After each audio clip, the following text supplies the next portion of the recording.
আমার কোথা থেকে আনছো, কি আমার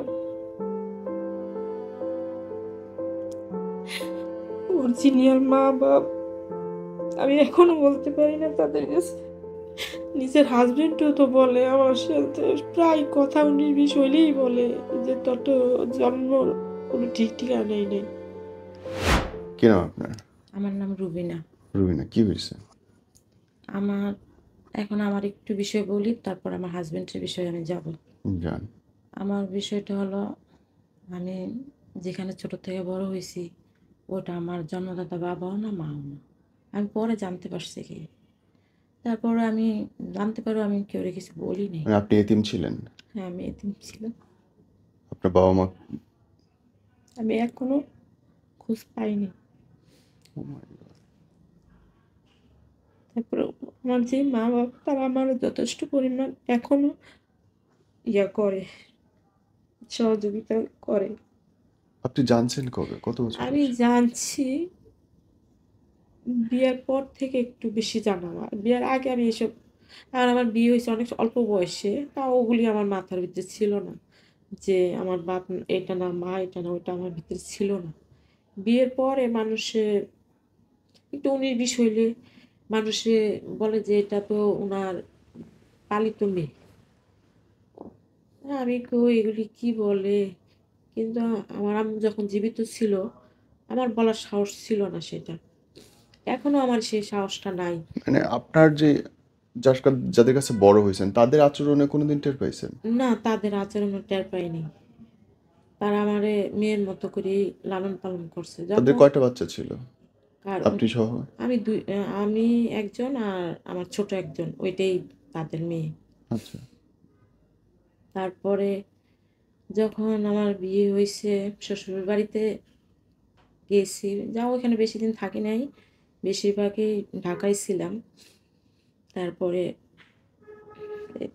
গ্রামের মানুষে একটু কানাঘুষা করে না, হুম। তো এরকম একটু কানাঘুষা করছে, করার পরে আমি এটা শুনছি। শোনার পরে আমি আর এই সম্বন্ধে কিছু বলি নাই। তারপরে আমি বাপের বাড়িতে যখন আসছি, বিয়ের পরে বাপের বাড়িতে যখন থাকা শুরু করছি, তখন আমার ছোট বোনটা আমার সাথে একটু খারাপ ব্যবহার করে, একটু ঝগড়াঝাটি করে, বা আব্বু কিছু দিতে নিলে ও একটু রাগ দেখায়, একটু চিল্লাচিল্লি করে। মনে করি সব কিছু থেকে আমার বঞ্চিত করার চেষ্টা করতেছে কি। হুম। তারপরে আম্মু থাকা অবস্থায় ওরে নানান কথা বলছে, আব্বু বলে মাঝে মাঝে। তারপরে চলতেছি, তারপরে এই তখন আমার বোনটা আমাকে বলছে যে তুই কি আমার বোন আপন বোন নাকি, তুই এলো তোরাই না পালছে, তোরা কি দিব আমরা, কিছুই দিব না। মানে আমার সাথে অনেক খারাপ ব্যবহার করেই ঝগড়াঝাটি করে, এখনও করে। তারপরে আব্বা মা কি বেঁচে আছে আপনার? আমার মা মারা গেছে আজকে 14 বছর হয়ে গেছে। বাপ বাইচে আছে কিন্তু অসুস্থ। অসুস্থ, তারপরও আমার জন্য অনেক মায়া আদর। আমি আমার শরীরের চামড়া দিয়েও যদি তাদের জুতা বানাই দিই, আমার ঋণ পরিশোধ হবে না। কিন্তু আমার বোনটা একটু দেখতে পারে না, এটাই সমস্যাটা। আমি এখানে আসিয়া, আগে ছিলাম বাপ মা থাকা অবস্থায় আমি 2 মাস 3 মাস আইসা বেড়াইছি। শ্বশুরবাড়িতে এত ছিলাম না, এখানে আমি বেশিরভাগ বেড়াইছি। তখন আম্মা আব্বা চাপে পড়ে বেশি কিছু বলতে পারে নাই। কিন্তু এখন মা মারা গেছে, আব্বাও অসহায় পড়ে গেছে একজন, ওনারা রান্না বান্না করে খাওয়াইব কে। তা আব্বা আর কিছু বলে, এমনি মাঝে মাঝে আমার সামনে দেখি ঝগড়াঝাটি করে আমার বোনের সাথে, ঝগড়াঝাটি করে। তারপরে শুনি, নিজে কান্নাকাটি করি, আবার দেখা যায় রাগ হইয়া বাইরেও যাই। এরকম মনে কর কষ্টটা কেউ সাথে প্রকাশ করি না, এটাই। এখনও আমি বলতে পারি না আব্বার সাথে যে আব্বা আমার কোথা থেকে আনছো, কি আমার অরিজিনাল মা বাপ আমি এখনো বলতে পারি না তাদের কাছে।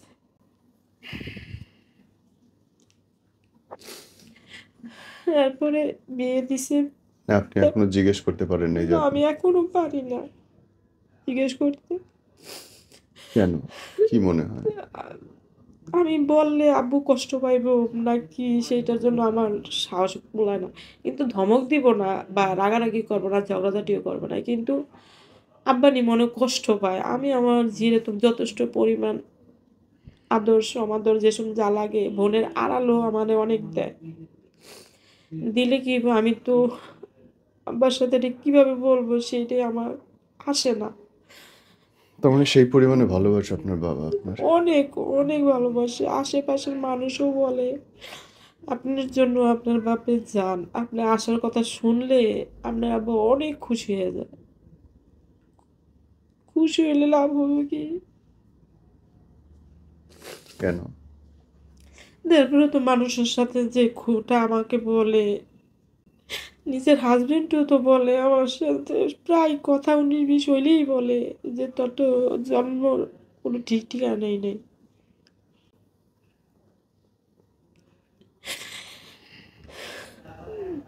এখানে তো আপনার কোনো দোষ নেই। না আমার তো দোষ নেই, সেটা তো কেউ বোঝে না আমার যে দোষ নাই। জন্ম তারা আপনাকে দিছে।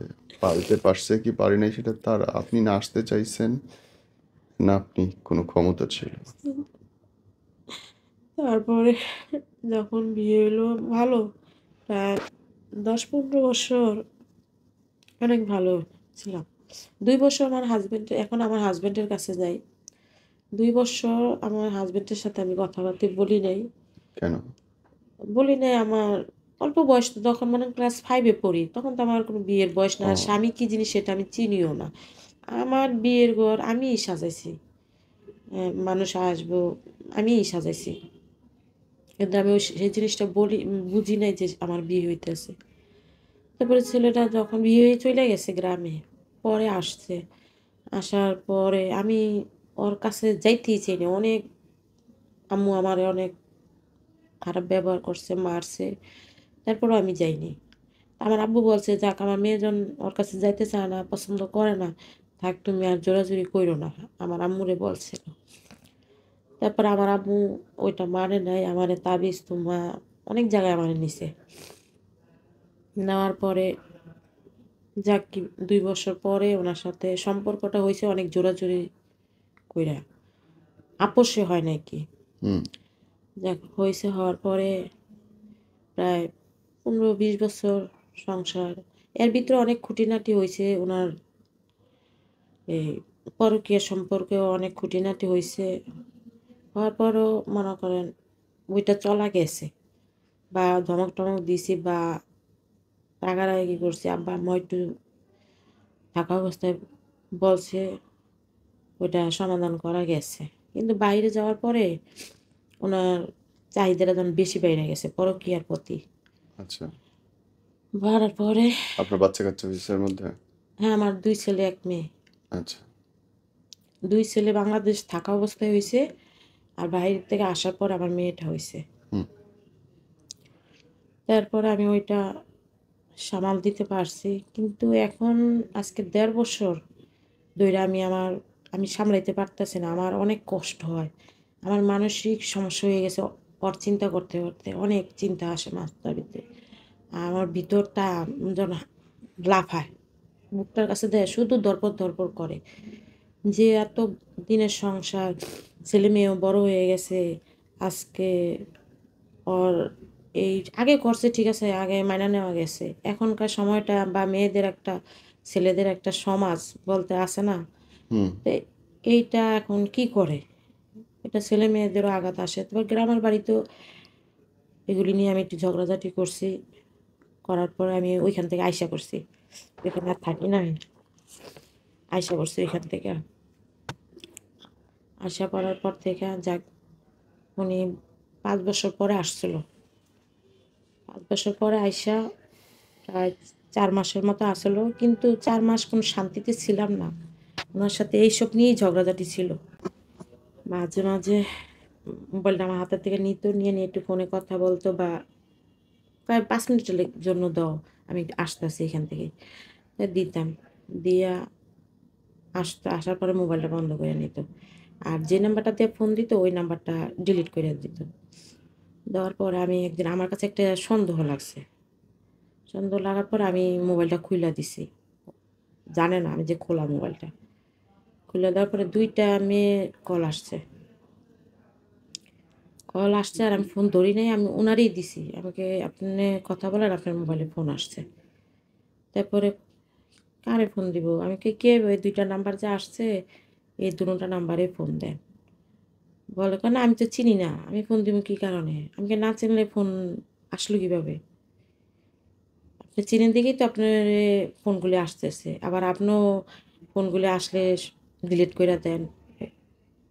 আমার কি একটুতে মাথা গরম হয়ে যায়, সহ্য করে নিতে পারি না।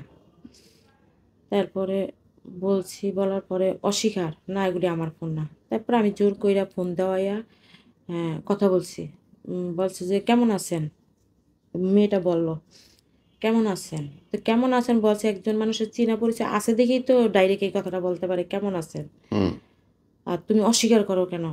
কয় না আমি চিনি না রে, কে বা কার আমি চিনি না কইরা মোবাইলটা রেখে দিছে। রাখার পর আমি মোবাইলটা সাথে সাথে ভেঙে ফেলাইছি। মোবাইল তুমি যখন চিনোই না, আবার তোমার ভালো মন্দ জিজ্ঞেস করে, তার মোবাইলেই রাখবো না, মোবাইলে ভেঙে ফেলাম। মোবাইল আমি সাথে সাথে ভেঙে ফেলাইছি। ভেঙে ফেলার পর অনেক গ্যাঞ্জাম হয়েছে। গ্যাঞ্জাম হওয়ার পরে আমার শ্বশুর শাশুড়ি মনে কর সবাই জানাজানি হয়েছে এই জিনিসটা। জানাজানি হওয়ার পরে আমার আমার পাশে আমার আত্মীয় স্বজনরা আছে, তো এখন যখন আমি চিল্লাচিল্লি করি এসব বিষয় নিয়ে, আবার আশেপাশে ওই গ্রামেও একটা সমস্যা হয়েছিল, ওটাও আমি শুনছি। ওই শোনাটা আর এখন তুমি নিজে আমি চোখে যা দেখতেছি, তাহলে দুটোটা তো মিলছে। আমার স্বামী বলে যে আমার কোনো রেকর্ড খারাপ নাই, যে তুমি যা সন্দেহ করতেছো তাতে।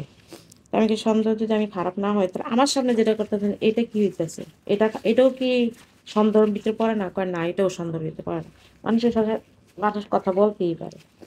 সেটা হলে আমি কি ঠিক আছে, মানুষের সাথে মানুষ কথা বলতে পারে, আপনি বলেন পরে কি আপনি সামনাসামনি কোনো কিছু ধরছেন বা কোনো কিছু আমি দেখছেন? মোবাইলে ধরছিলাম, কিন্তু সামনাসামনি আমি কিছু ধরতে পারি না। তারপর?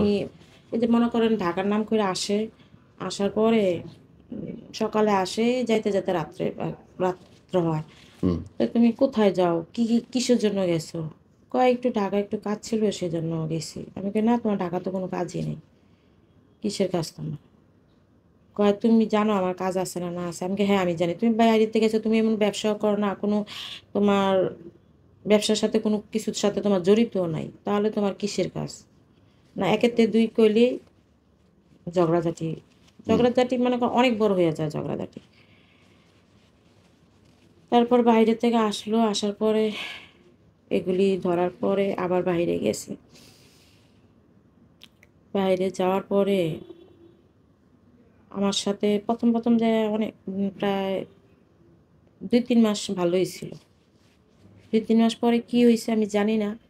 তারপরে আমার সাথে কথা বলা বা আমাকে খরচ দেওয়া একবারে কমায় দিছে, একবারে সীমিত করে দিছে।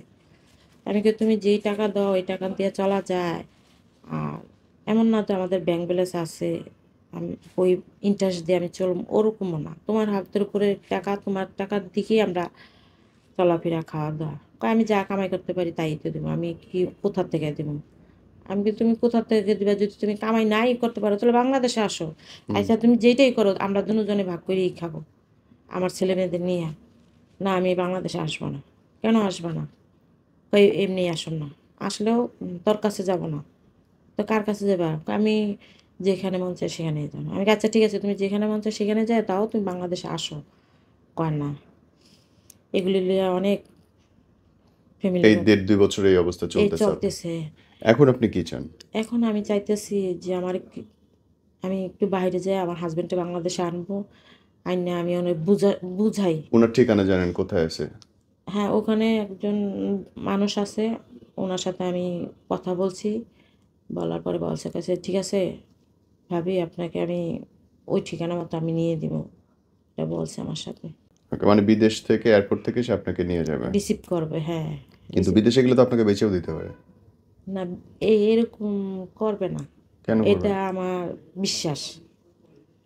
বিশ্বাস আর অবস্থা কি এক নাকি? এনিওয়ে, আপনি আমাদের জন্য কি বলতে চান? আর কিছু বলার আছে আপনার? এইটাই আমার বিষয়, আমার হাজবেন্ড নিয়ে এই বিষয়ে মনে করো অনেক, আজকে প্রায় 5 বছর ধরে এই ভোগান্তি ভুগতেছি। ওকে। তো আমার এখন আর আমার অসহ্য হয়ে গেছে, আমি আর এখন পারতেছি না। আমি দেশবাসীর কাছে সহযোগিতা চাই যে আমি আমার হাজবেন্ডে বাইরে থেকে আনবো, আইনে আমি ওকে বুঝাই যে তুমি ওই পথের থেকে তুমি ভালো পথে আসো। তুমি 1 টাকা কামাই করলে আমি 1 টাকাই খাবো, আমার হাজার হাজার টাকার দরকার নেই, আমি 1 টাকাই খাবো। আসো বাংলাদেশে যাই করো টুকিটাকি করো, এই টাকা দিয়ে আমরা চলবো, তোমার বাইরে থাকার দরকার নেই। আর যদি বাইরে থাকাতে মনে চায় তাহলে তুমি সৎ পথে চলো, পরকীয়া জড়িও না। আর মোবাইলের সাথে যে কালেকশনটা তুমি ওইটা করো, তাহলে আমার মনের ভিতরে বিশ্বাস হইব যে তুমি ভালো আছো। কিন্তু এইটাও করতে চায় না উনি, যে ঠিক আছে তুমি যদি ভালো তুমি নিজে বলো তাহলে আর মোবাইলের সাথে কালেকশন করো, কয় না আমি করুম না। তো না করলে তোমার ভিতরে দুর্বলতা আছে বলতেই তো তুমি করো না, এটা ঠিক আছে বোন, বলছি। ভালো থাকেন আপনি।